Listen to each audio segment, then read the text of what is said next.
All right. Let's see who we got in the chat today. Who's in the chat? Shout out to Marco, Ground Fog, Charles Wooden in the house, Cat Scratch, Aaron D2. What's up? What's up? Welcome into Stonewalls, Blade Shooter G. What's up, man?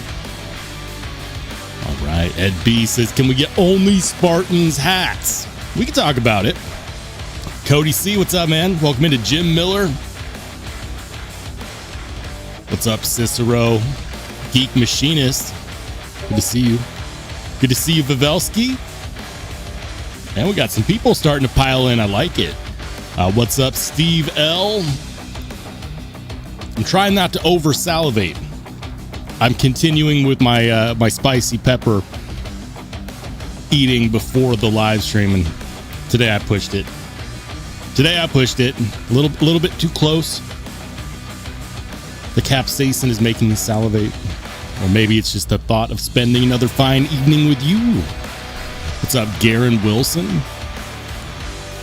All right, guys. Is it time? Is it time? Should we get this show on the road? Asking for a friend.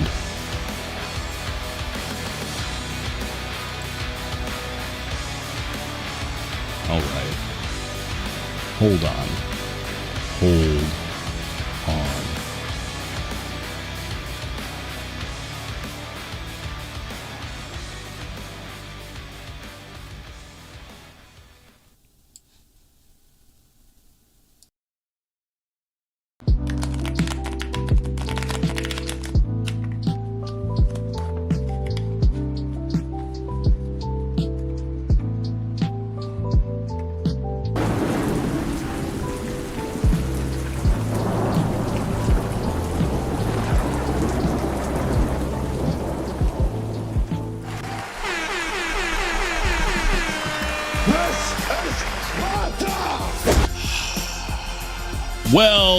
Well. Happy friggin' hump day, you filthy animals. Keep the change, you filthy animals.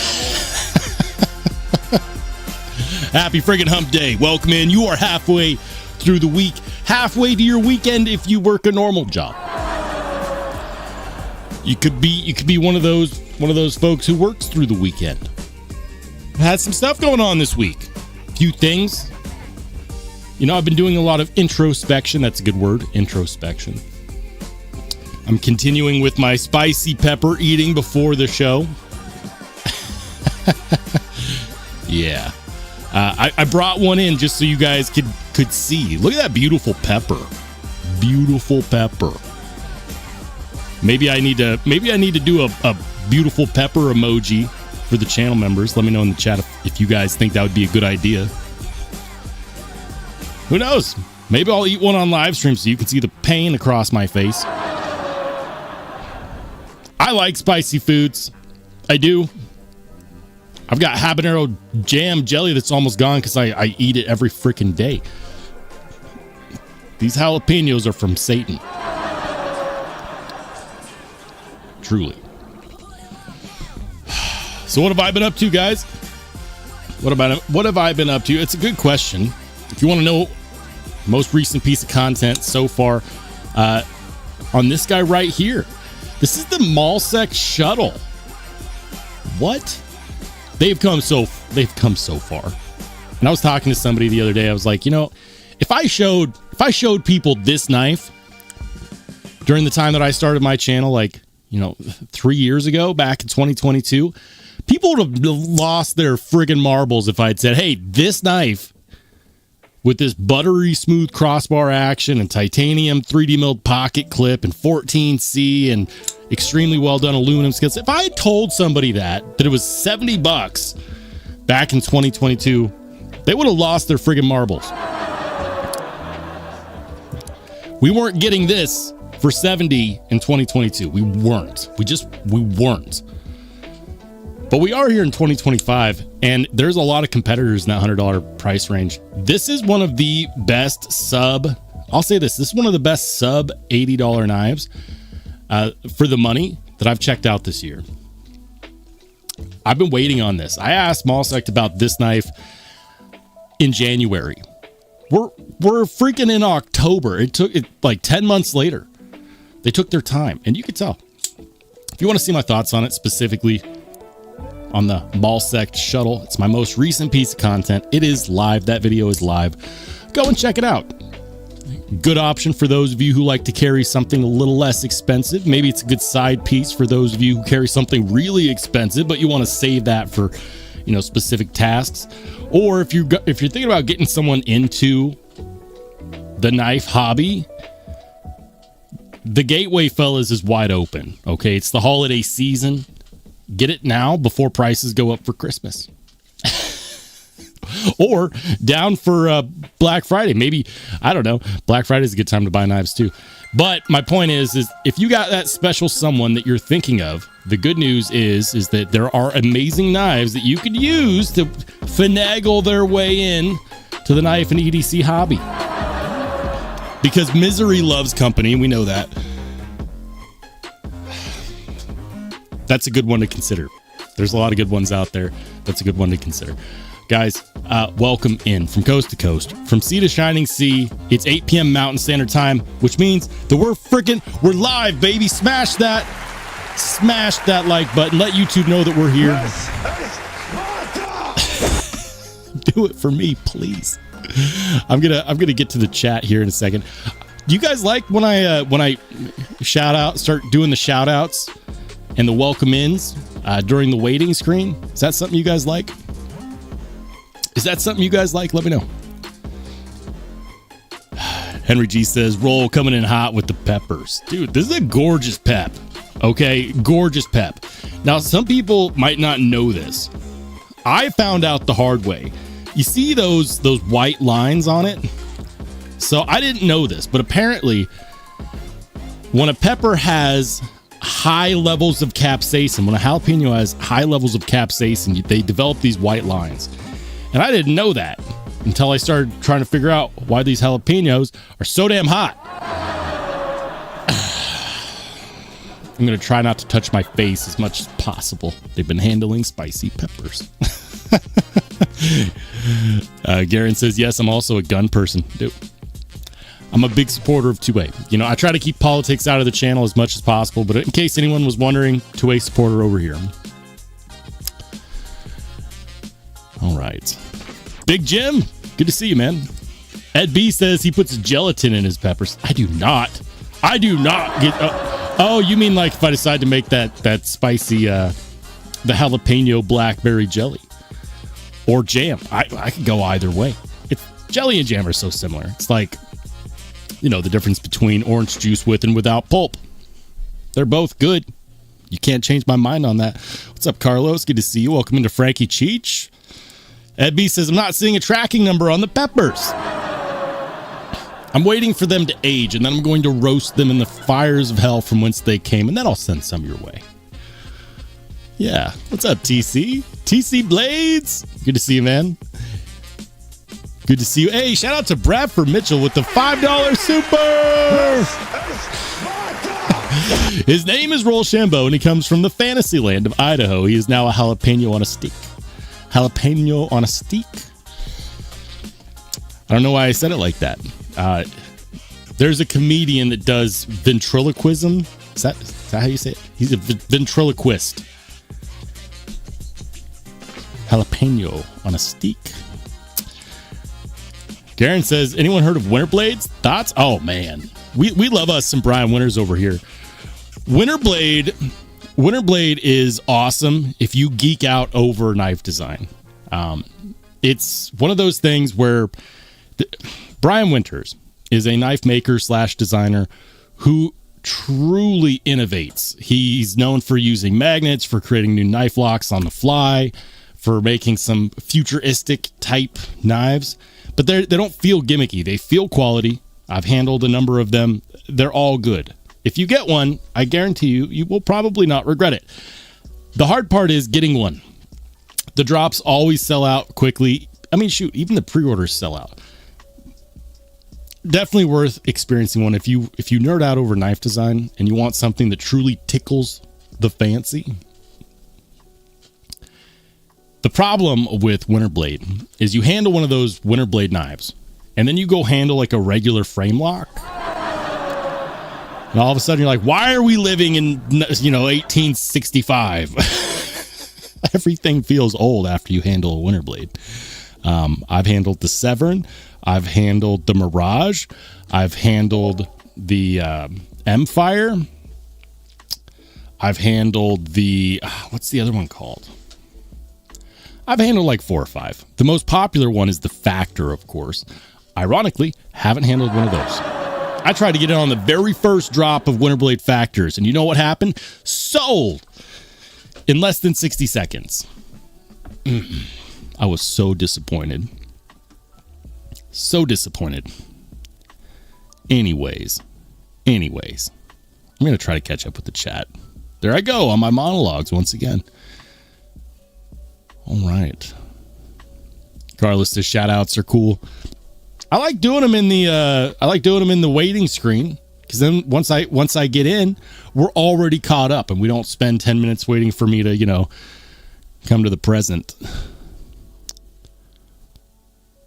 Hold on. Tom Cook, what's up, man?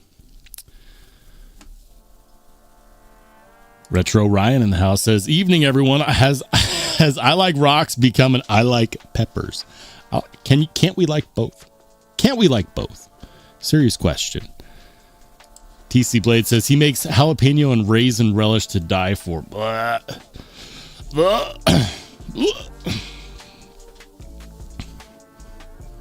There will be no raisins in my jalapeno blackberry jam.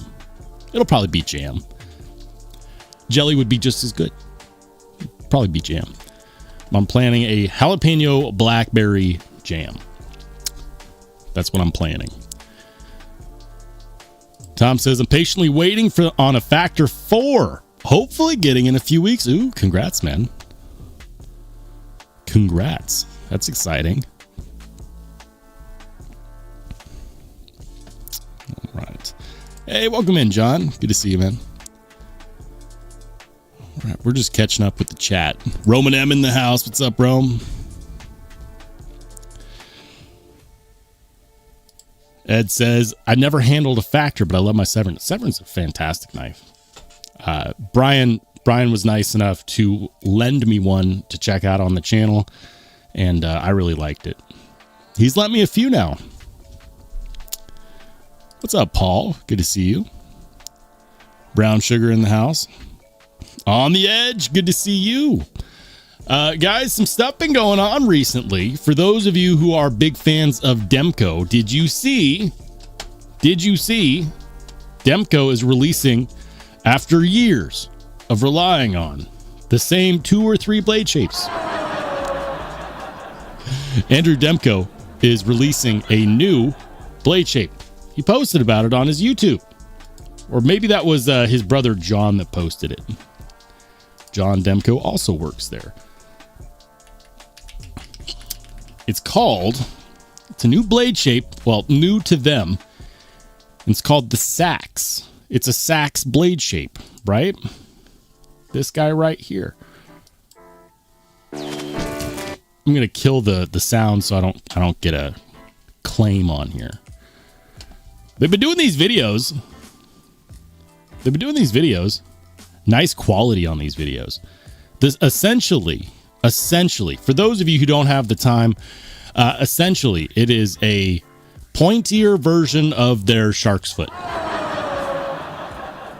I was talking with the fellas today, and somebody said, what if they called it the shark sex?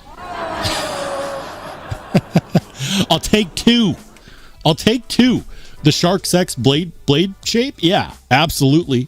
Because listen, you can say shark sax, but say that 5 times fast and it'll just sound like shark sex. It's Shark Week Daily.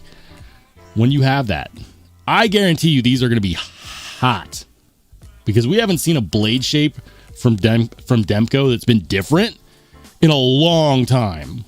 It's been a minute, man. Now, they do look like the shark's foot, but they are more aggressive. I don't know if I would consider it to be a true sax style blade, just because there's some belly, and sax style blades typically had, like, more traditionally, more like a Warncliffe edge where it's flat and straight, or like a very, very tiny amount of curvature on that edge geometry. These still have some curvature, not as much as their drop point, not as much as their shark's foot. But just imagine shark's foot, but you could stab people.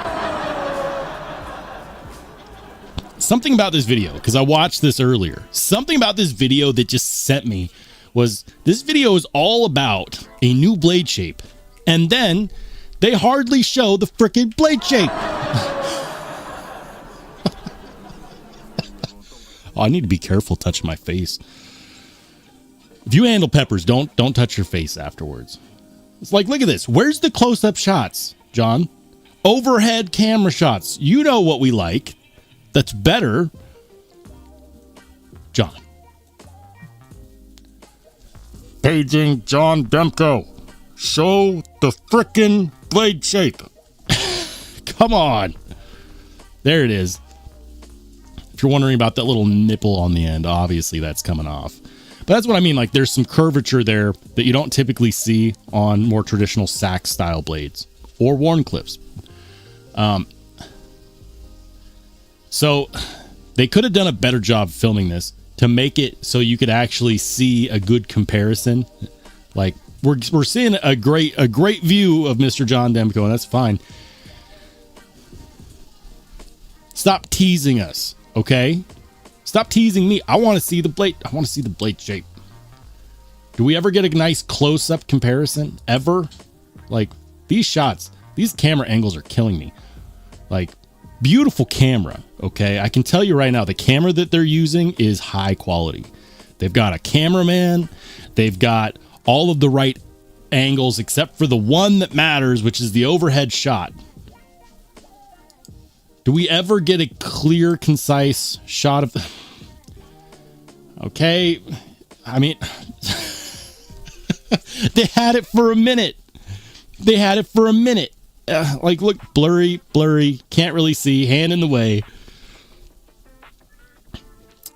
If anyone in this chat knows the Demkos, call them. Tell them, listen, Rollshambo, he's got it, okay? He will do the camera work pro bono. I will. But can we please get some clear angle? Like, there we go. Nope, and it's gone.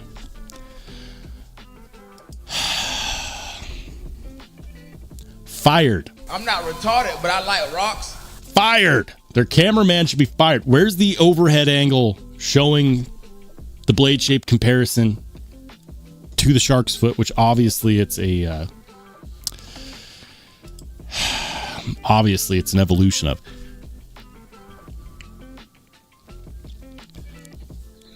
Look, I know I just got elevated. It's not my fault. I blame the peppers. Ed B says, speaking of teasing, Roll loves it when you tease that like button. The like button. Show the like button some love. Hey, Ed, shout out to my man TC Blades. Thank you for the $2 super. He says, call your Blackberry Jalapeno Jam Spartan spread. Or I'll just print out a label that says, I like rocks. The I like rocks PB&J. Tom says, Demko got into the utility knife game. Razor Shark. I'm not really as excited about that. The sax blade shape, that gets me excited. Geek says, from what I can see, that looks like nothing like a sax. I mean, it kind of. Now, in the video, he does say that it's not a traditional sax, but that's what they're calling it. They're calling it the sax. But that's why I think that they really should name it the Shark Sax blade shape, okay? The Shark Sax blade shape is a winner. Sax blade shape. All right, I'll pull it up here on the screen share. If you type into Google, you know, sax, you'll get a number of different shapes. Like this is, Like that's not a traditional one.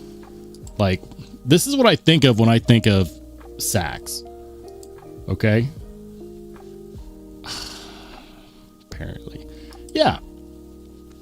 This is what I think of. Like this is a more traditional version, right?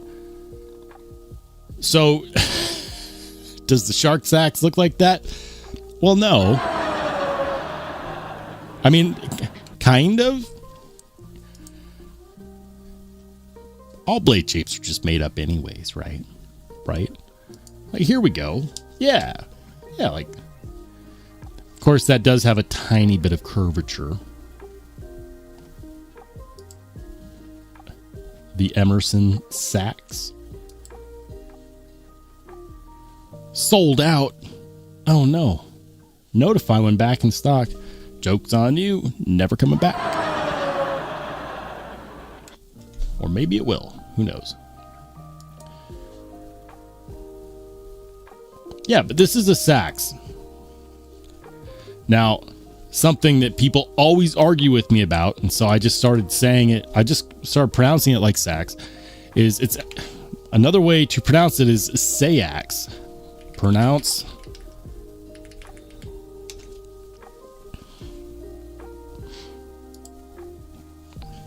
Yeah. Yeah. But everyone pronounces it sax, so I've just adopted that. Yeah. Anyways, that's a sax blade shape.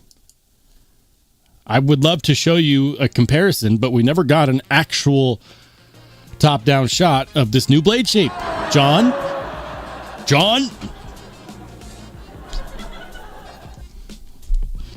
They're teasing us. That's what they're doing. They're teasing us, and I don't like it. I do think it's a cool blade shape, even if it's not, super accurate on what they were calling it, but I digress. Yo, we got Top Dog in the house. What's up, Top Dog? Good to see you. Welcome into Robert Jones. Jeremy Dissett, what's up, man? He says, I picked up the Murder Smock off Blade Bench. Ooh, congrats. It's currently one of my favorite knives ever. Yeah, that's the exclusive one with crewware and the titanium nitride coating, right? I like mine. I like mine a lot. I really do. I really do. Geek says, check out Berserk Blades for some cool modern interpretations of the sax. Ooh. What's up? What's up, Rick? Good to see you. Garen says, the 0450 carbon fiber is my favorite CT folder. The 0450. Is that one of the Hinderer ones? The ZT 0450 CF? I think so. I could be wrong. I'm probably wrong. Yep, I'm wrong. That is Dmitry Sinkovich.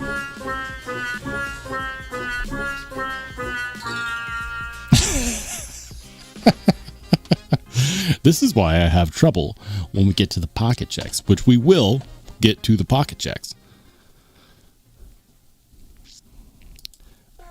Ryan says, maybe sax has a French pronunciation pronounced su. Su. I shouldn't do a French accent. It's just, it goes against nature for me to try. Anyways, that's a piece of news that I thought was worth mentioning. Something I haven't mentioned is, what did I carry today? If you're in the Only Spartans Discord, you already know because I posted my carry earlier today. In the pocket, it's Warny Wednesday, baby.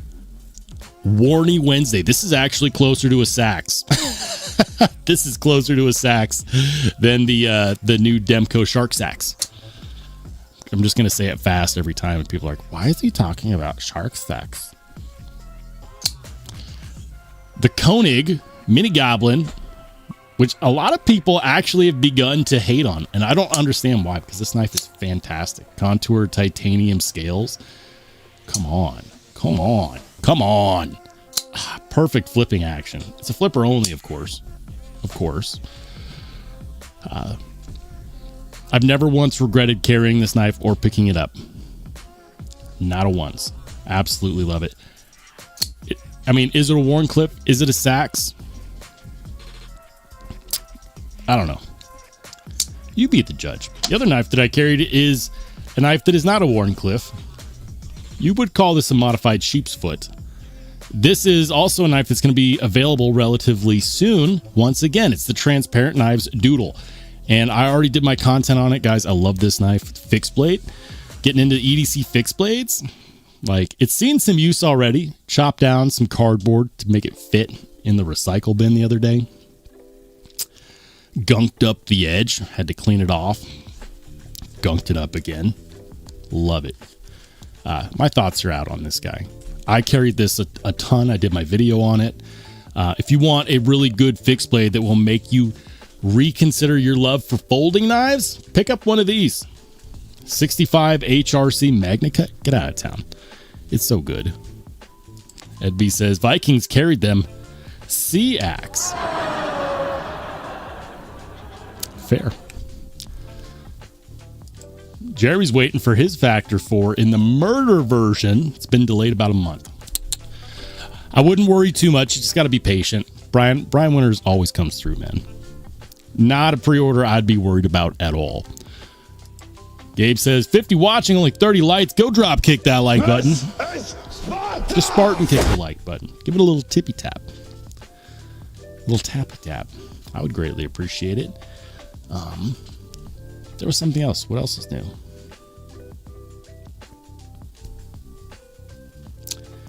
It flittered away. Oh, yeah. Projects I've been working on recently. As some of you know, I mentioned it in the last couple of live streams. I've been working on getting good at doing mirror polish mods on knives. Now, I have a plan. Like, this is one of them. It's not a perfect mirror on this, guys. It's not a perfect mirror. But I've been working on it because I have a plan. I'm going to do a video on mirror polish modding knives with inexpensive equipment to show that anybody can do this, because it's one of my favorite things is to modify knives or to add scales or a clip or to, you know, to truly make it yours is a special thing that people take for granted all the time, or they think that they just can't do it. I'd love to prove that you can. My goal is to do a mirror polish mod on an expensive, hard to get knife. But before I do that, I want to actually make sure that I know what I'm doing. So I've been working on that. You know, so I did the TPK QSP Hedgehog, and the other one, where did I put it? This has been my latest practice knife. Look at that. Yeah. This side, not looking so great. But that's why you practice. And also, I haven't shown this side as much love as this side. So I'm working on that, getting up my skills, learning some trade tricks of the trade, I guess. And you know, when I get it locked in, I've already accidentally skimmed the scales on this guy. So this one will probably be in a giveaway at some point.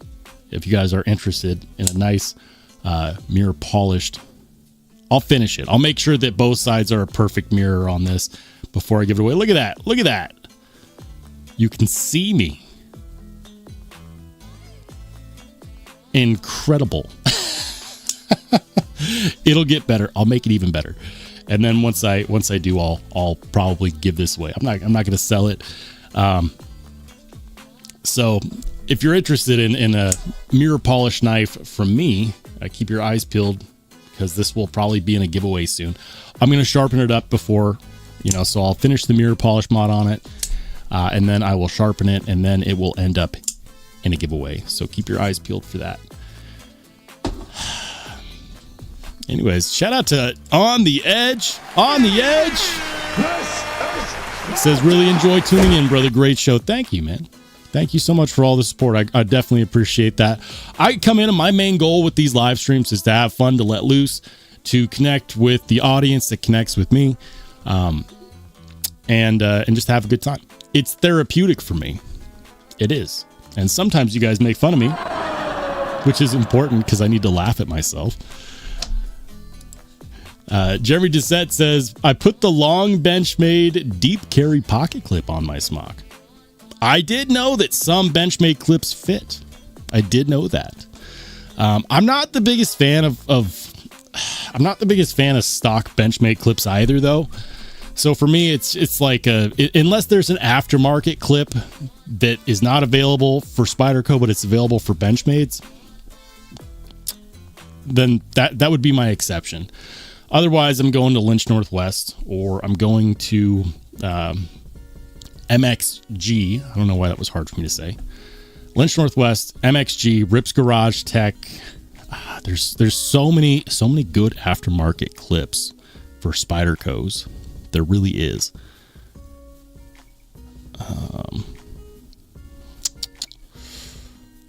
Hold on. Wicked Dreams, what's up, man? He says, turning out good, bro. I mean, that's because you can't see it close up. Like, for example, I happen to know for a fact what's going on here. So, like, on this one, you can kind of see it on this because I haven't spent a lot of time. Like, you can still see the satin finish is heavy underneath there. So, what I need to do on this one that has a heavy satin finish, because the stock blade finish was a satin finish, right? Now, on a buffing wheel, you can only go so far on a buffing wheel is what I'm learning. So for some of these that have a heavy satin finish beforehand, really what I probably should do is go in there with like a 600 grit, like a 600 grit to 1,000 grit sandpaper progression, just to get rid of the old, the old grind pattern on that satin finish, which is kind of heartbreaking at first. I know, because I've done a polish on a blade before by hand using a grit progression of sandpapers. I did that on my very first knife, which was a fixed blade that I got from my late father. But so I know what that's like. I was kind of hoping to do it all on the old buffing wheel, but I'm learning that on some knives that might not be possible. I might just have to get my hands physically dirty. We'll see. Ed B says, where's Coates? Is he still alive? I have no idea. Good question. Rick says, it's called a tease. Yeah. What's up, Fred? Good to see you, man. Robert Jones. Did I say hi, Rob? What's up, man? All right. I'm trying to make sure I'm not missing anything. I'm trying to make sure I don't miss anything. It looks better on camera than it does in person, is what I'm going to say now. But by the time I get it to the point where I'm giving it away, it's going to look way better. It's going to be a deep mirror. Like, if you want to know who does a really good mirror finish on a blade, go to Instagram, follow Wicked Dream Designs. He's in the chat right now. Follow Wicked Dream Designs on Instagram. The man's mirror polishes are on point. In fact, you know what? I'll show you guys what a real mirror tease looks like. Hold on.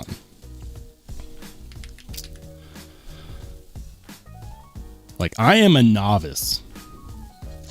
I am plebeian. I'm a peasant in the knife modding worlds. Okay. But if you really want to see a master at work, you got to check out my man, Wicked Dream Designs. Look at that. Like, that's how it's done. Look at that. I need to go to Hawaii and spend a week or two with my man Wicked Dreams so he can teach me his ways. Like, that's what I want to do right there. Like, that is clean. Absolutely clean. Like, that mirror is so good. It makes me wonder from some angles if it's already DLC coated. So clean. And that's not the only one. He doesn't just do blades either. Let's see if we could find one. Let's see if we could find one where he polished the scales.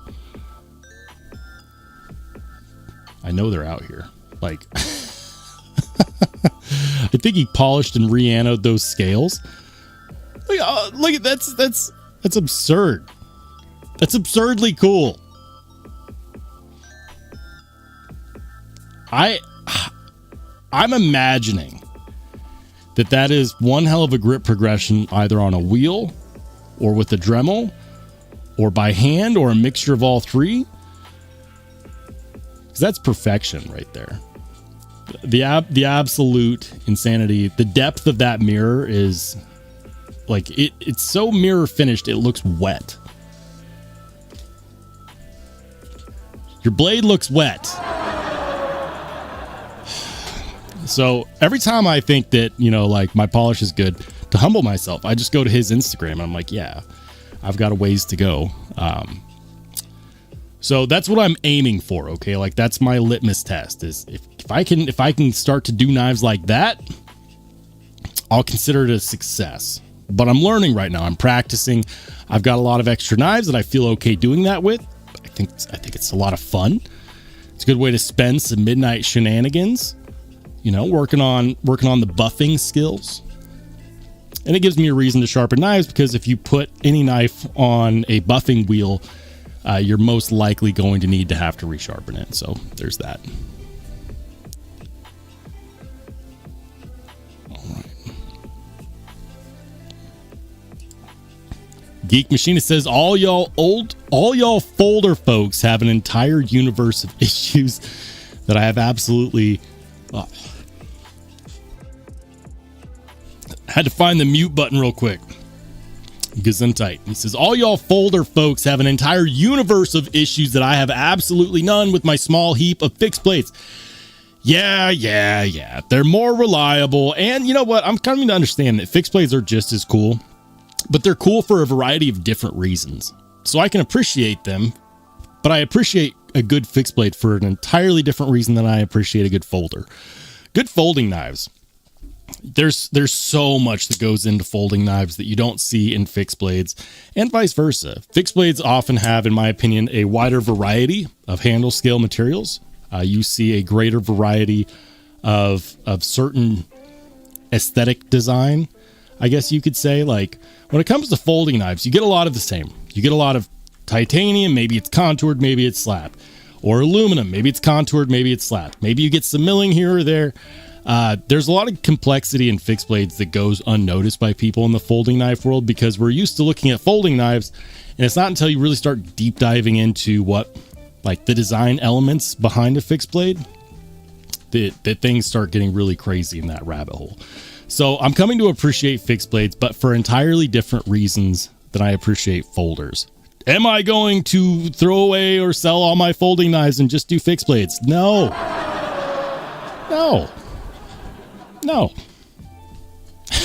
I'm still primarily a folding knife guy.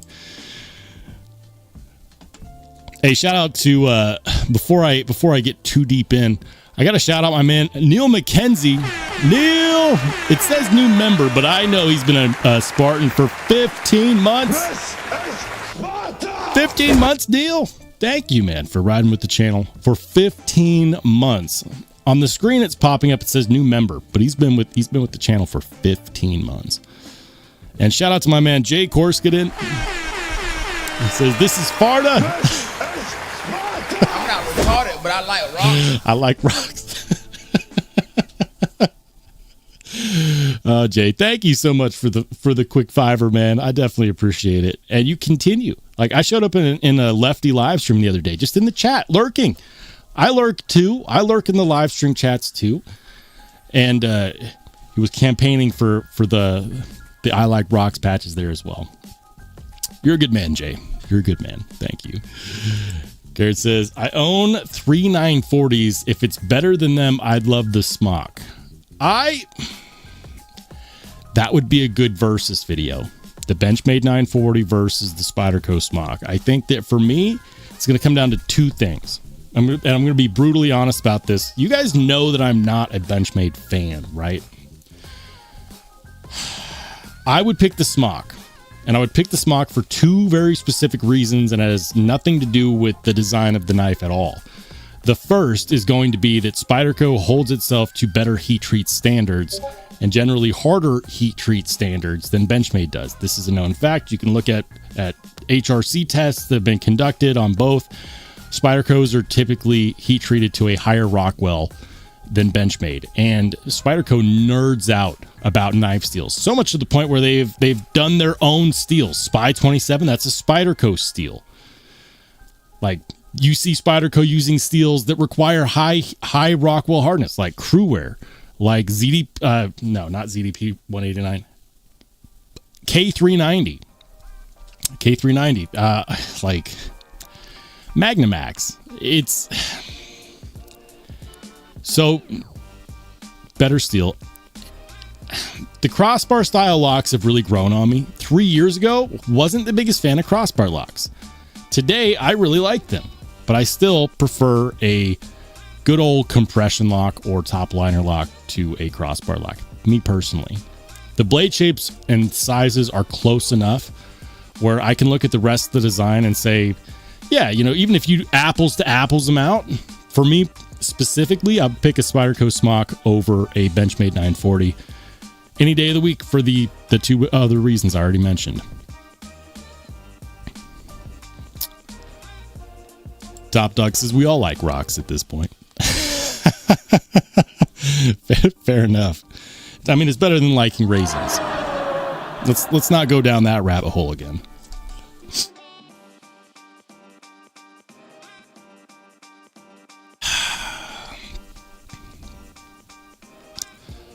All right, hold on.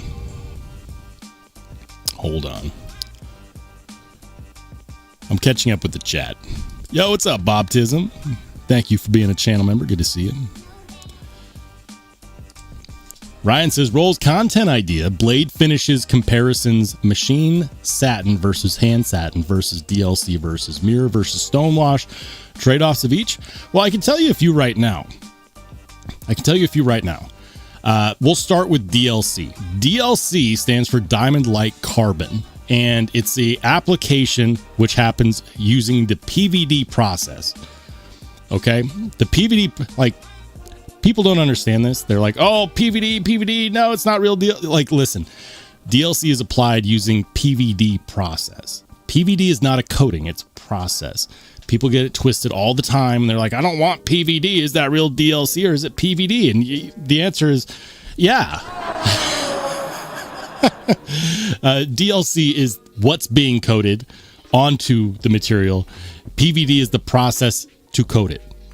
Now that we've established that, Diamond Light Carbon, big pros are going to be that it is highly resistant to wear and scratches, and that is because the surface hardness of DLC is like in the 80s. That's why, for those of you that don't know, that's why when you see a knife channel, you know, pull something out and do a scratch test, they're scratch testing it because it's hard to scratch something that is harder, or I should say it's more difficult to scratch something that it has a higher Rockwell hardness than what you're using to try to scratch it, right?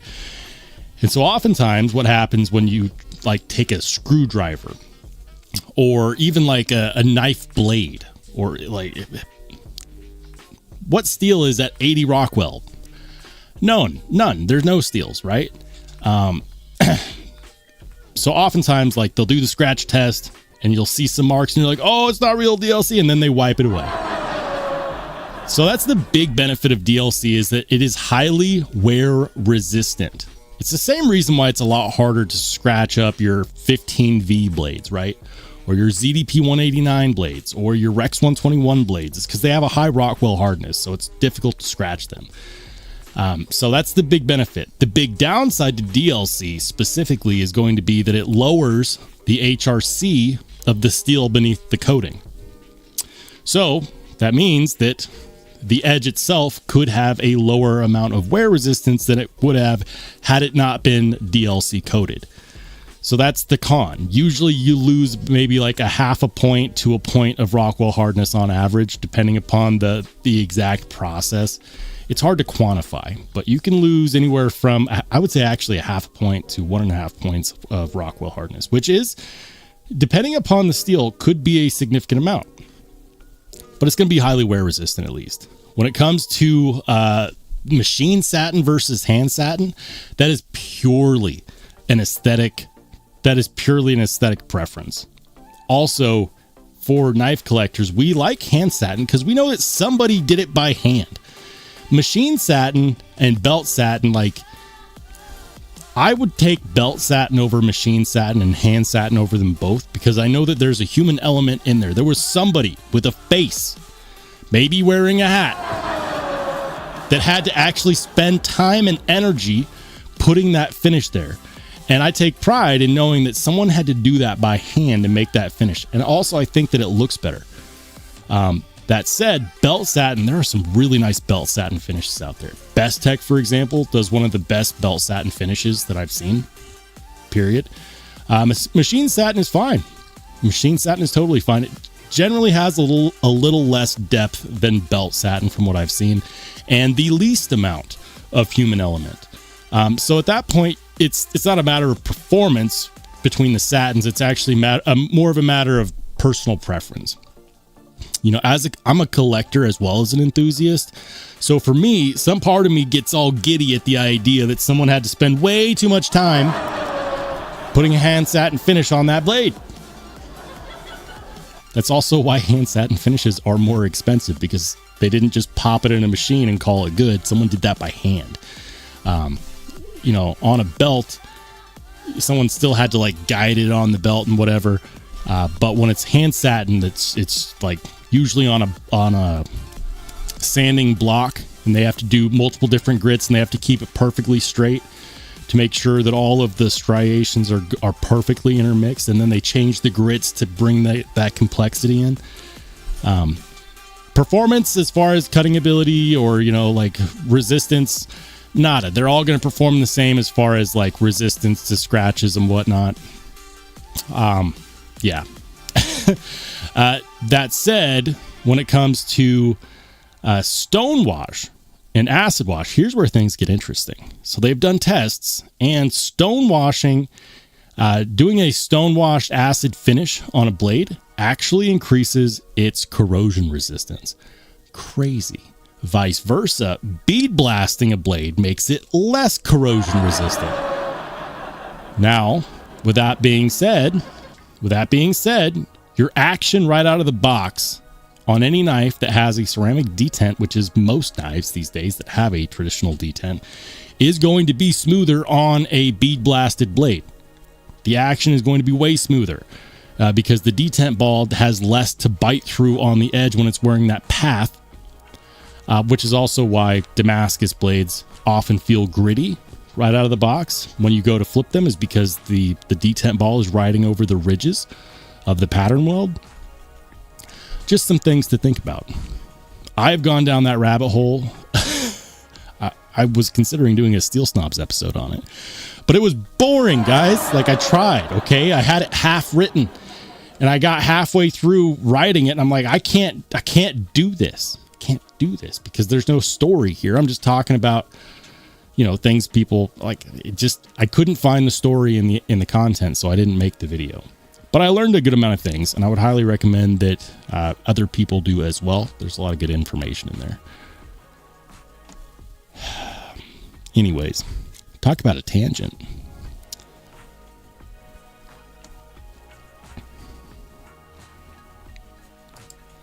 Damn, that's crazy, Mirror. Yeah, this is how you know I'm catching up on the chat, because I'm sure you're talking about Wicked Dreams and his insane mirror finishes that he does. Oh my goodness. They're so good. They're so good. I'm still catching up. I might just jump on the chat. Hold on, guys. This is Sparta! Thank you for the $2 super. Says, oh, even better, I like raisins patches. I'll never do that. I'm not even going to lead you on this one, Jay. I will never do I like raisins patches. Never. What's up, Slob Baggett? Said, did you take out the extra detention bearing? Are you asking me, or is this a question to someone else in the chat, since I know we were talking about smocks versus 940s? I'll say this.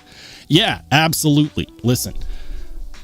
Kevin Smock himself takes out the second detent on every single Spyderco smock that he has.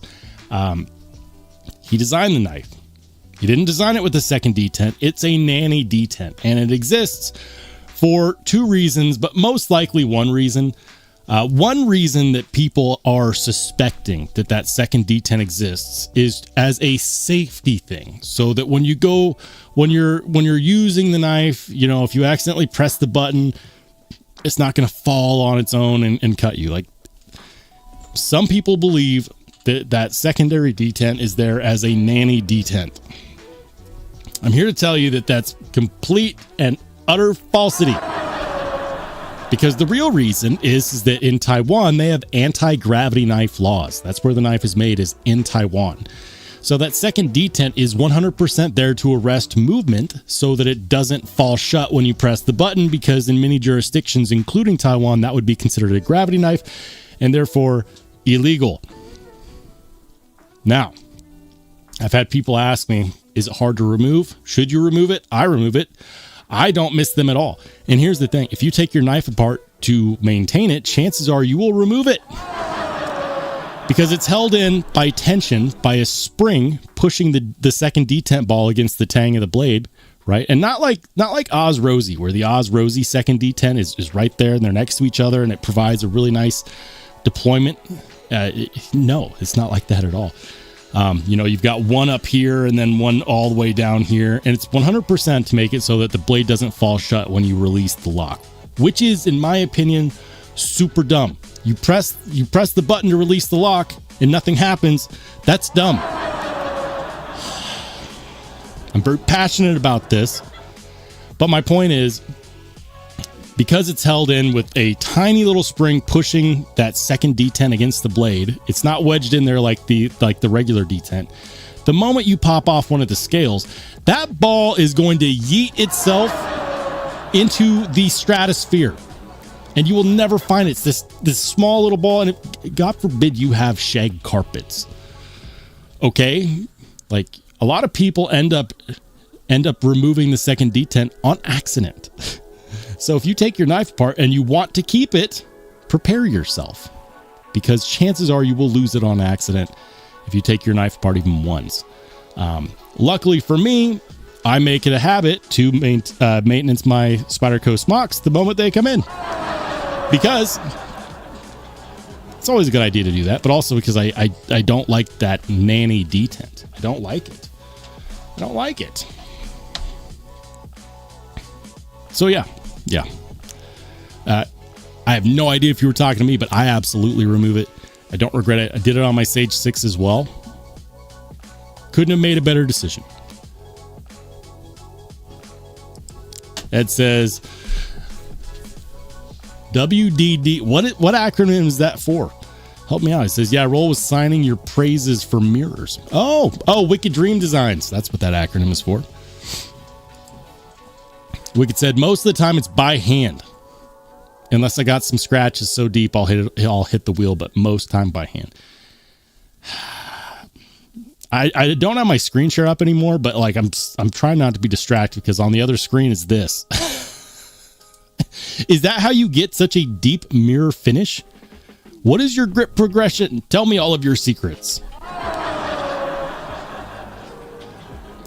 Maybe I just need a good excuse to come stay with you in Hawaii.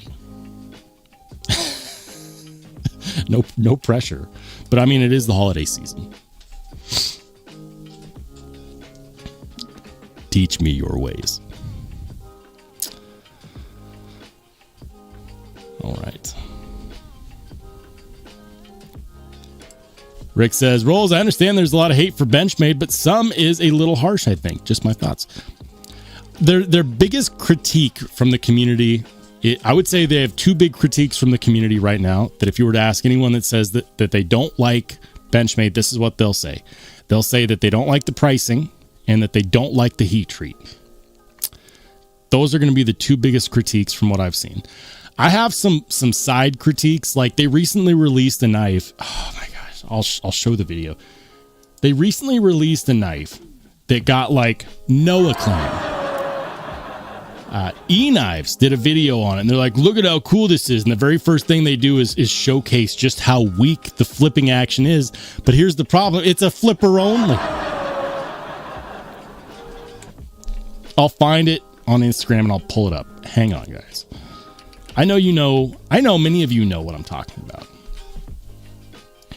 We'll find it. We'll find it. Back. Here we go. All right. E-Knives. Where is...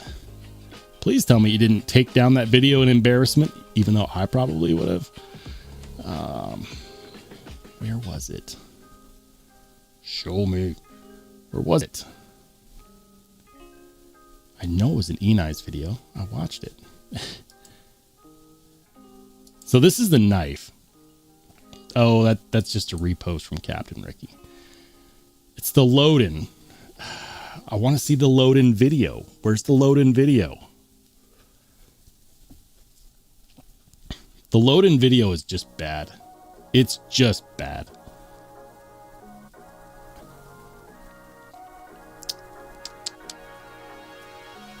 Come on. Come on. They may have taken it down. I'll say this. I would have taken it down because they're trying to showcase it, right? They're like, oh, the new benchmade load-in is in and it's super fidgety. Flip, and it was a fail. And they kept it up. And people were even commenting, I probably would have deleted that video and tried it again. But the benchmade load-in, I'll show you guys the knife at least. The benchmade load-in. Nobody's checking for this knife. Okay? Nobody. $330, aluminum. It's got magna cut, right? No, M390. Okay. Aluminum, M390, crossbar lock. Do you know how many people complained and whined in my comment section when I did my video on the Buck Range Elite with magna cut and aluminum and a clamshell design? Like, are you kidding me? This knife is like $200. It's like $200. And people are like, that's way too expensive.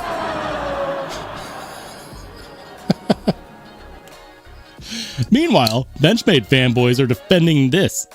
You know, terrible flipping action, crossbar lock, aluminum N390, $300+. So when I say that there's two main things that people that don't like Benchmades are going to complain about, they're going to complain about the pricing and they're going to complain about the Rockwell hardness, because I guarantee you this M390 is probably 59 to 60 Rockwell at best. At best. Maybe even lower. It could be 58 to 59.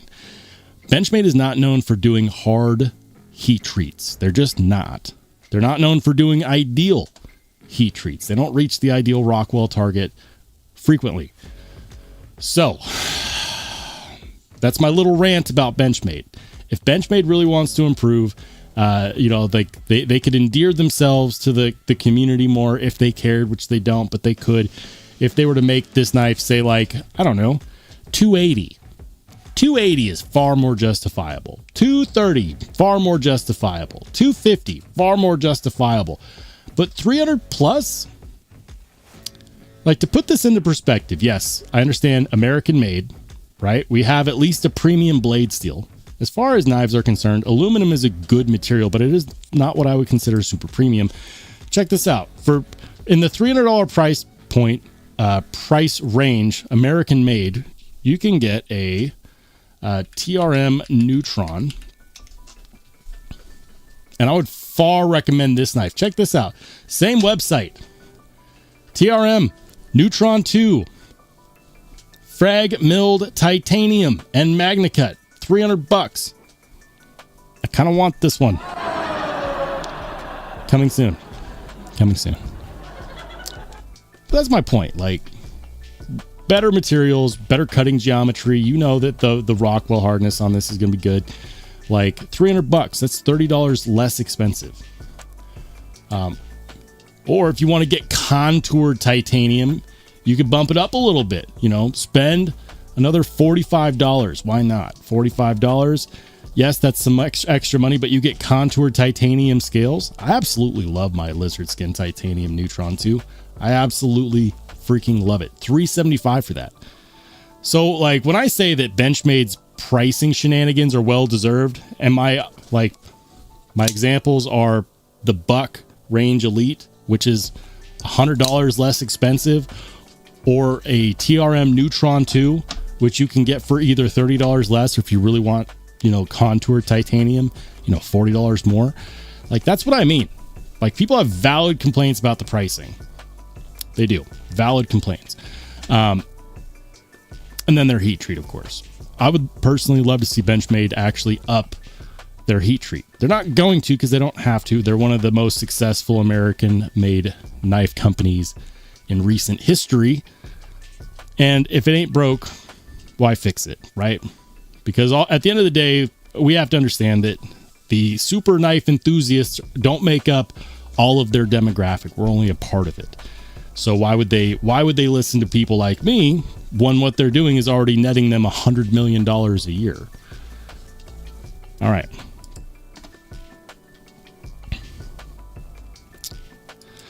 Slob says, taking out the extra detention makes it a gravity knife. Depending upon your jurisdiction, yeah. Depending upon the jurisdiction, yeah. Two-tone black MSI stitch. I like that. Geek says, there's a high likelihood that I'll stonewash any knife that I keep long enough.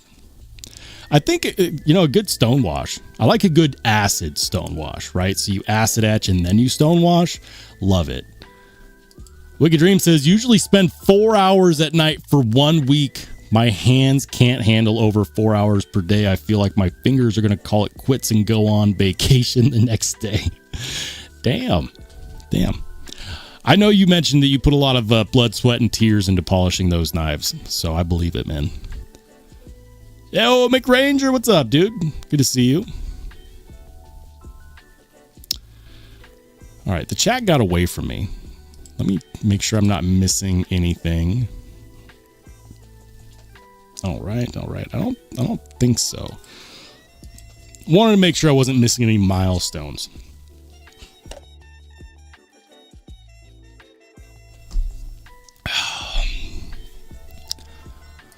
Slob says, I heard Buck has amazing heat treatment. Even their 420 is decent. Oh, yeah.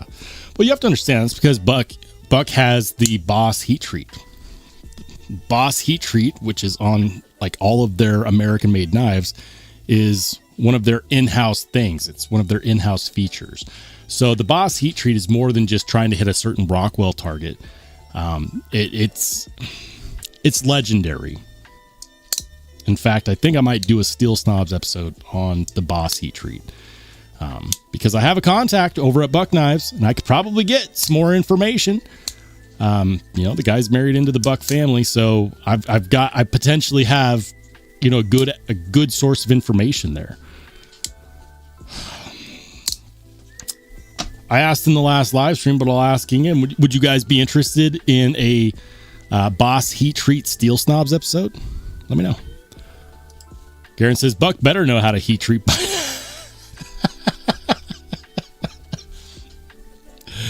Yeah. Thank goodness for Paul Boss is all I'm going to say.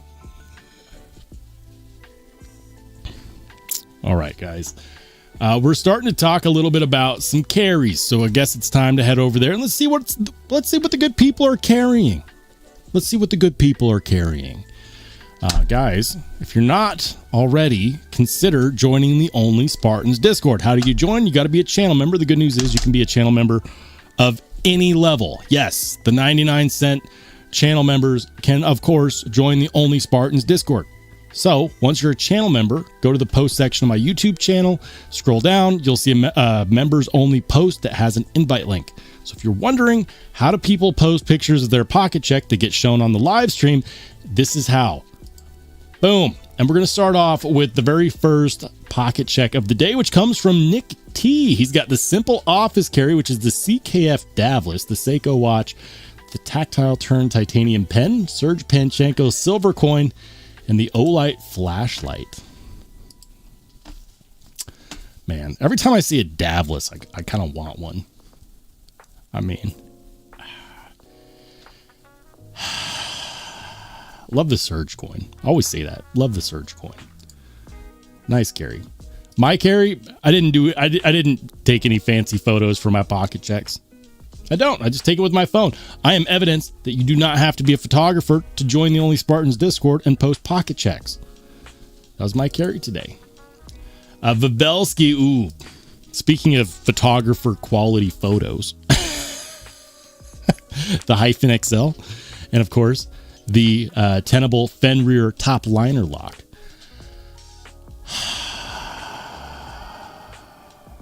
I have reviewed like 3 or 4 different Fenrirs in the last several years, and I thought I was done. I was like, you know what? I did the frame lock. I did like a liner lock. I did a button lock. I reviewed the crossbar lock. I'm done. No more Fenrirs. And then they had to go and make a freaking top liner lock, which happens to be one of my favorite knife locks ever. It's essentially it's a compression lock with a button. You know, it's a smock lock. It was inspired by the smock compression lock, which Spyderco uses. And I love it. I love it on my Sage 6. I love it on my Spyderco smocks. I love it on all of my Vosteeds that have it. It's an amazing knife lock. And I've never seen Concept / Tenable do a top liner lock before.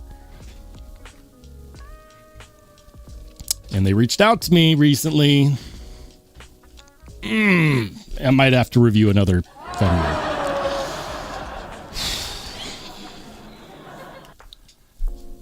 That Wii Hyphen XL looks awesome, by the way. Talk about an intense blade shape. Would you call that a harpoon sax?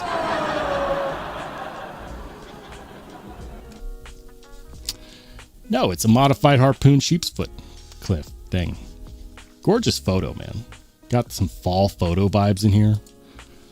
Yeah, I like it. Bradford Mitchell with a hell of a flex. He's got the Nature Grip Lamia. Look at that. Lamia, is that a Gen 4? I think it might be. Gen 4 Lamia Nature Grip. And then, of course, an Oz Machine Company Roosevelt. Not a bad way to spend a couple grand.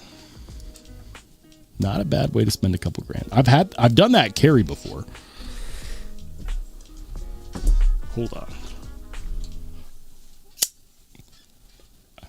Number one reason why I would carry both of these knives at the same time is to figure out which one I like better. They're both great knives. I know. I moan and complain about the pricing on the Oz Rosie, but when push comes to shove, the Oz Rosie it's a really, really nice carry. I really like it. All right. Thanks for sharing, Brad. Craig Vincent, he's got... Which benchmade is that? Which benchmade is that? Someone that likes benchmades, let me know. That's a Spectre. He's got the Vosteed Vombat. Nice. Very nice. Do I still have mine up here? I thought I did. I do. You want to talk about good action on a crossbar lock? The Vombat has some of the smoothest crossbar lock action that I've experienced, period. So many crossbar locks this year. I know people are getting tired of them. I'm not. I like them. He's got the Mangana Steel Kaimano. He's got a petrified fish. Which petrified fish is that? But I know this one on the end here. I know. It's a Civivi Sentinel Strike. One of my favorite button plunge locks that's a budget knife. The Civivi Sentinel Strike. Very nice. Very nice. Ed's got the Civivi Vision FG and a Civivi Elementum with the DNA lasering scales. I see you over there, man. I see you over there. Ed, I want to know, when are you going to get new scales for this Civivi Vision FG? Apparently, that's the thing to do. The people want to know. I want to know. TC Blades, ooh, he's got the Gecko Pictus. Another great photo, by the way. He's got the Gecko Pictus and a knife that I still need to do my review for. The North Mountain Blades BBNM.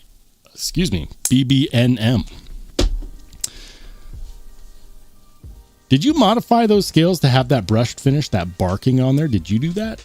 I didn't think they had any with that on there. Jim's got the Sencut Watauga, the Brass Brigade J. Cal Warncliffe, and the Rosecraft French Broadjack. Talk about a man that knows his EDC fixies. I need to get my hands on a Brass Brigade fixed blade. Very nice. Very practical. I like it. Frankie Cheech coming in hot with a Demko AD 20.5 slicer. Yeah. AD 20.5 slicer. Titanium, which means that one's got to be either 20 CV or is that 3V? Trying to guess. Aaron D2. That's got to be a Keennison, right? Is that a Keennison? Aaron, if you're in the chat, am I right? Is that a Keennison? I don't know why I'm getting Keennison vibes off that. What knife is that? Help me out. You know I need help. Where's my teleprompter? Carlos, he's got a Heretic Pariah. Is that a manual? Heretic Pariah 80 cell shade neon number 49. Look at that. It's glowing. That's just cool. Freaking cool. Manual Heretic Pariah. I actually have one on my desk. Mine's not that cool though. Mine is the red and black camo G10 with the DLC coated blade. These are not cheap, but they're also not cheaply made, and it's one of the coolest blade shapes if you like harpoon style blades.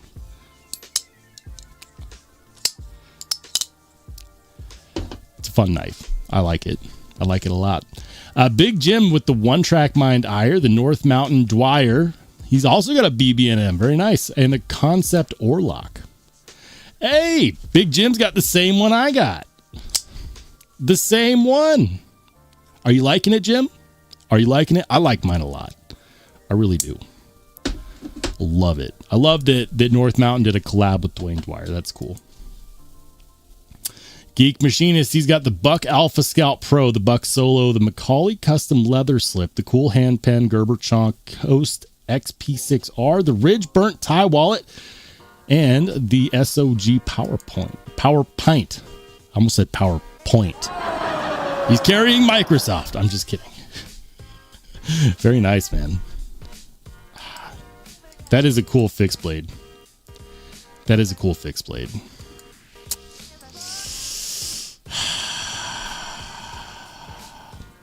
Do I need more buck knives? Yes. I mean, no, but I do want one. I do want another buck knife. Ooh, Dazed. He's got a knife. Which is it? Which is it? Is that a Miguron? Which Miguron is that? I know he does a lot of knife mods himself as well. I feel like that's probably a self-modded splash type anno and a regrind to a full flat. Which knife is that? Renee. Ooh, Renee also carried the transparent doodle. Very nice. He also carried a transparent 940 reblade. That thing is crazy. Look at that. Look at that chopper. Crazy. And then, of course, a tri-stash. I almost said V2, but no, that is a V1 tri-stash with the button-operated frame lock. Very nice, Renee. Fred, he's got the NFF. If you don't know what that means, you should look it up. I don't know what that means. All right, we're going to look it up. We'll do it for you, Fred. NFF knife. Stan Wilson, huh? Stan Wilson? Stan Wilson NFF. Okay.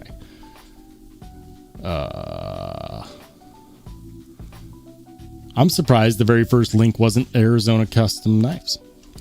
Stan Wilson NFF for sale. How crazy is this? Hey, there it is. There's Arizona Custom Knives. Stan Wilson. Yada. Oh, that's why. Damn. Are there any NFFs for sale? Were there? Non-flipper flipper. What? That's what NFF stands for. What the hell is a non-flipper flipper? I don't understand. I don't understand. This non-flipper flipper by Stan Wilson. Features an acid tumbled recurve blade with a false top edge. The handles has acid tumbled stainless steel bolsters, lightning strike carbon fiber. What is a non-flipper flipper? How does it work?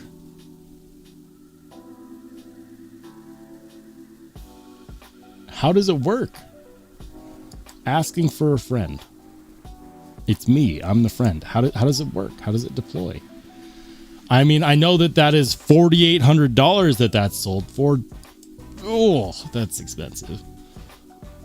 How does it deploy? Is it an automatic? Does it have a hidden button somewhere? I don't know. Wicked Dreams, he's got the crescent edges ambush. This is the one we checked out, right? Look at that beautiful mirror on there. Freaking gorgeous. Freaking gorgeous. Love it. Bob Tism, he's got. Ooh, is that the is that a ZBP ultratech? ZBP ultratech? Right. One sneaky bee. Ooh, he's got a Sage 6 with RGT scales and one of my favorite knives made this year, the Machine Wise Mojave. You could see which one is the user. I mean, obviously it's the Mojave, right? Good to see that Sage 6 getting some use. Gizmalian, he's got a bucket. Did you carry all of these? Were you wearing the cargo pants today, good sir? I need to know for science. He's got the Tucson TS 407 Microtech Stitch Tri-Stash V2 Miguron Vatso, the Spyderco Manix 2 and 15V, and the Quiet Carry Drift LCT. Did you carry every single one of those? I might need a pocket check confirmation. I'm just kidding. That is fantastic, though. That is one hell of a carry. All right, and guys, with that, we are done with the pocket checks. Thank you to everyone who helps provide content for the live streams by posting pictures of what's in their pocket. Some of you guys definitely need belts or cargo pants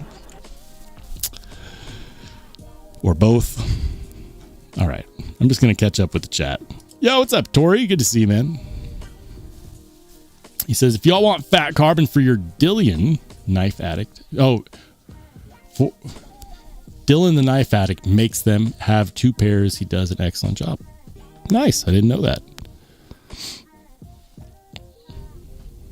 All right. I'm just going to scroll down to the bottom of the chat. We're going to take it from the top. Bob Tism says, you pay $5,000 and it opens. The NFF. What is a non-flipper flipper? I don't understand.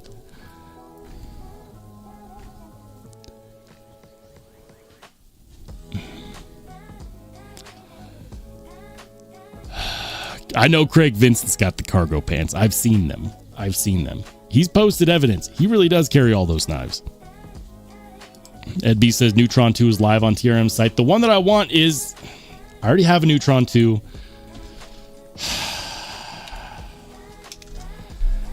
Did you guys see that TRM recently upgraded their marketing? That includes their website. Their website got a facelift. Or did you mean that they have the Neutron 2 with the frag scales that I really like? Neutron 2 titanium and frag. Yay, they do. $300 is such a good price. That is such a good freaking price.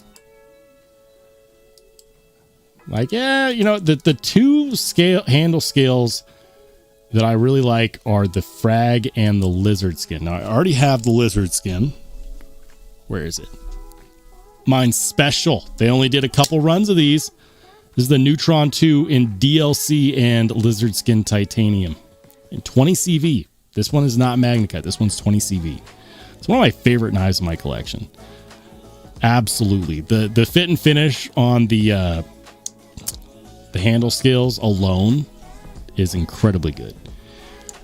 That said, this one is not contoured. I believe this is slab style. But you know what? for $300, we'll allow it. We'll allow it. Gosh. I mean, the regular scales aren't bad either. There's another picture of the frag. But let's be honest. The frag and the lizard skin are the best. They missed the boat by not doing the frag in a contour. They missed the boat. Will it stop me from buying one eventually? No.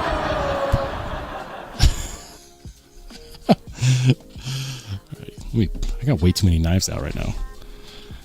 Hey, Mike and Ike's EDC! 13 months! This is Sparta! 13 months says keep up the lives, Gray Work sticker update. I need to come up with the designs for the stickers. I want to do another sticker pack.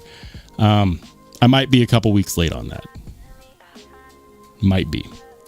They're in progress. I'm working on it. I promise you I am working on it. Thank you so much for supporting the channel for as long as you have. 13 months. You're past the year mark. I definitely appreciate it, man. Wicked Dream says, I like to rotate 3 knives when I'm out and about, but the Combat Troodon is always in your pocket. Combat Troodon? Man. I like microtech. My favorite microtech to carry has been the Ramlock stitch. I want to get my hands on an auto stitch. We went over this. I need an auto stitch in my life. Gabe says, have you seen those red elephant scales for the Neutron 2? Yes. Freaking, what are they called? It's they're like consciously sourced or something. Elephant skin scales Neutron.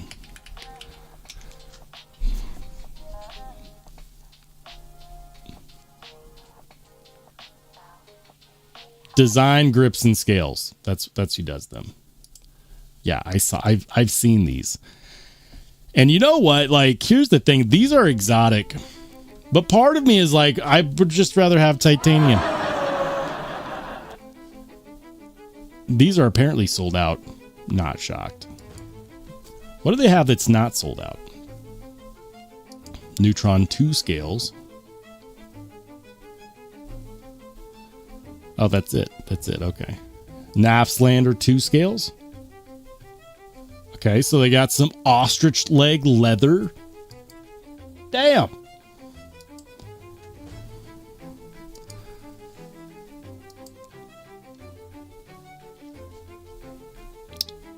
What? It's like a mink fur coat, but for your knife. That's bananas. Stingray leather. That's kind of cool. Sourced. Where do they talk about how they're sourced?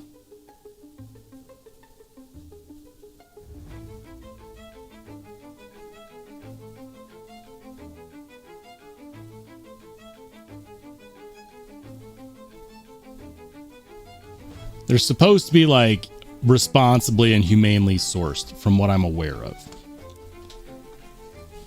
But that's crazy, man. Bobtism has a Magnacut Neutron 2 and Lizard Tie. I like it, man. The Lizard Skin Titanium is awesome. Craig says, how did Camillus get a mirror finish on the $25 chunk? Is it a coating like chrome? Is it? It's very shiny. How did Camillus get a mirror finish on the $25 chunk? I don't think I've seen that one. Camillus chunk. Camillus chunk. The chunk. Let's see. Are we talking about this guy right here? That picture's not doing it justice. Maybe this one will.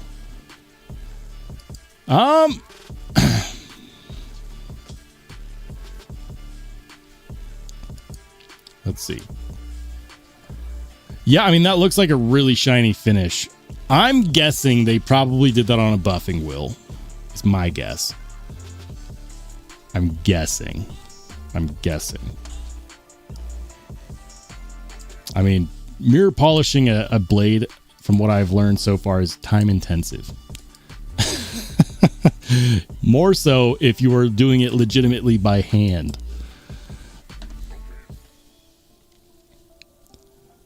All right. Ethically sourced. That was the word I was looking for. Thank you. Thank you, Gabe.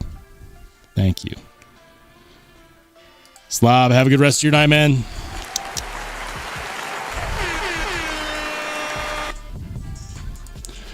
Mick Ranger says the new MSI with tie scales is expensive. $550. Yeah, it's not cheap. It's not cheap. Especially when you could get a titanium MSI.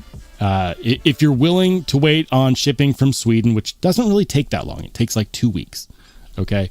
My guy Alex over at Lex Custom in Sweden makes titanium scales for the MSI.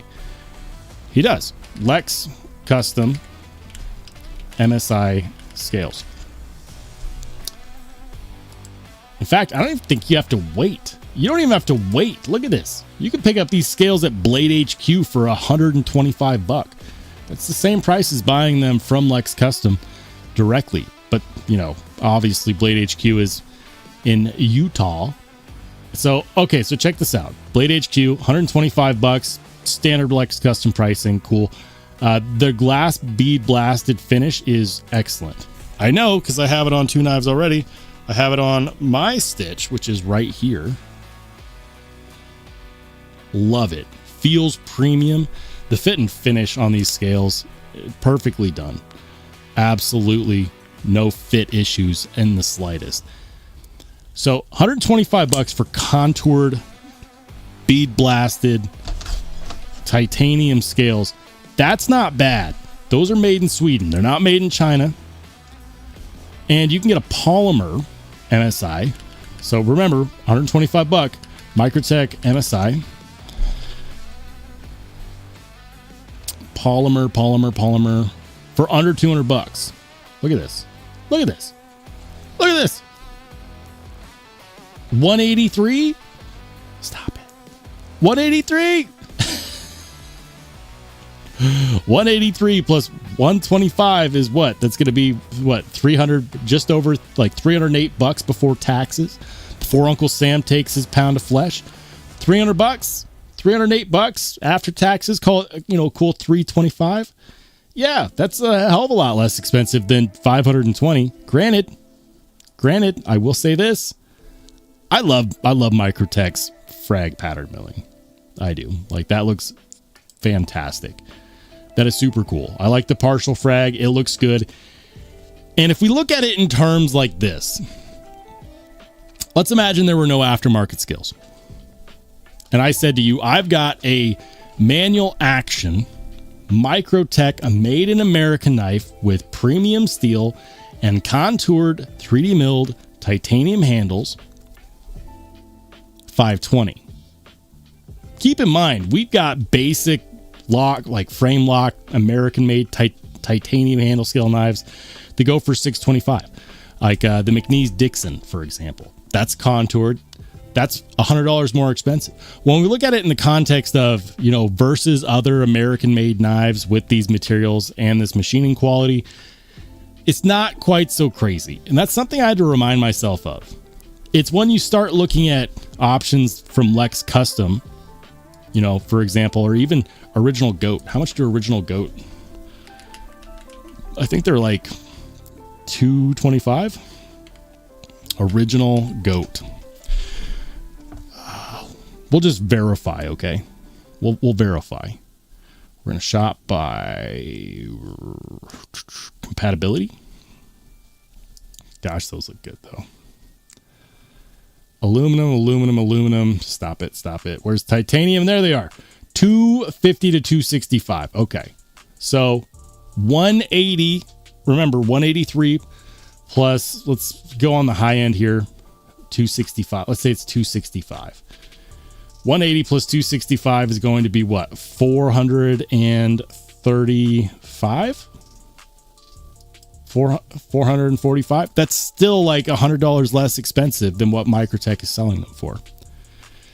And this is all American made. Now, the downside with original goat is going to be that you have to wait on shipping. They don't make it. They make them to order, which means that if the kitchen's busy, you're waiting probably for a month or two. Is it worth it? Probably. As long as you're not impatient like me. You know, you're either waiting on shipping from Sweden or you're waiting on original goat to, you know, pull the titanium out of the ground. Damn, those look good. Look at that. It looks so good. The drift. Yeah. That's hot. It's hot. The wings. Yeah. Microtech didn't beat anybody to market. Everyone beat Microtech to market. So yeah. Microtech, are they charging more? Yes, they are. They are. You would save money with any aftermarket option. In fact, I'll show you guys a third one from one of my favorite aftermarket options. Let's do this. Rips Garage Tech. I've spent so much money with Rips Garage Tech. MSI. Look at this. Look at this. Look at this. They look freaking fantastic. Fantastic. Diamond, like the diamond milling pattern. Stop it. 209, 210. Add in what? What was that? What was it? Like 183? 183 plus 210. $400. Save yourself $150. Right there. Right there. I mean, is Microtech pricing them too high? The market gets to decide that. Something is always worth what someone is willing to pay. That said, the fact that Microtech finally released a titanium handle scaled knife that wasn't part of the Marfione custom line for $500, made in America, and they're still available and not sold out, makes you wonder. Is the customer speaking up and saying, why would I buy that when I could go spend $100 less? Like, well, buy your polymer knife and I'll put on some Rips Garage Tech scales. I'll put on some original goats. I'll put on some Lex Customs. Because there are good quality options out there that do not cost as much and give you titanium scales. I kind of want to get a MSI and pop some Rips Garage Tech scales on there. Look at that.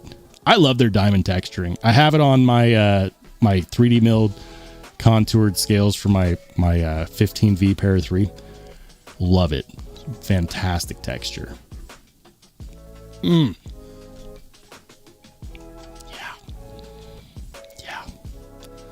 Look, and all of their milling looks good too. These are the angled parallels or angled lines.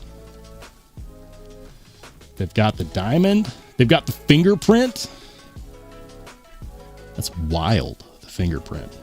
Deep angled milling. You can get it in blasted. You can get it in plain Jane.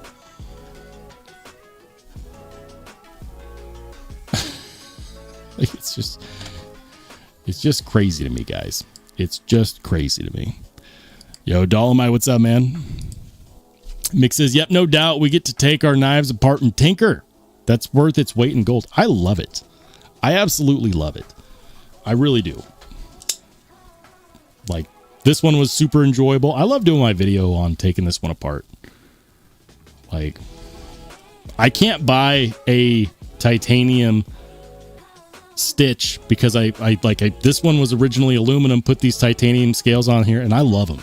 These are the Lex Custom made in Sweden titanium scales. It's so good. So freaking good.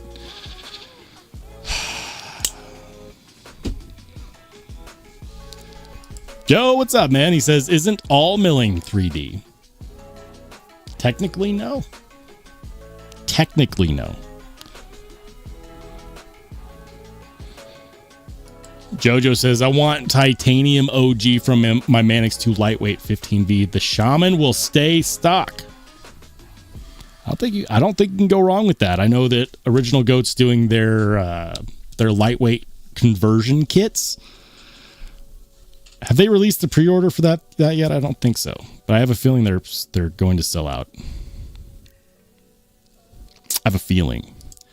Jay says Rolls does not want to see Patches super chats anymore. I'm not retarded, but I like rocks.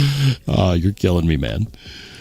Mick says, I love modding my knives. It's so fun. It is. It's one of my favorite things to do. That's why I have so many modified and aftermarket Spydercos. It's just a lot of fun.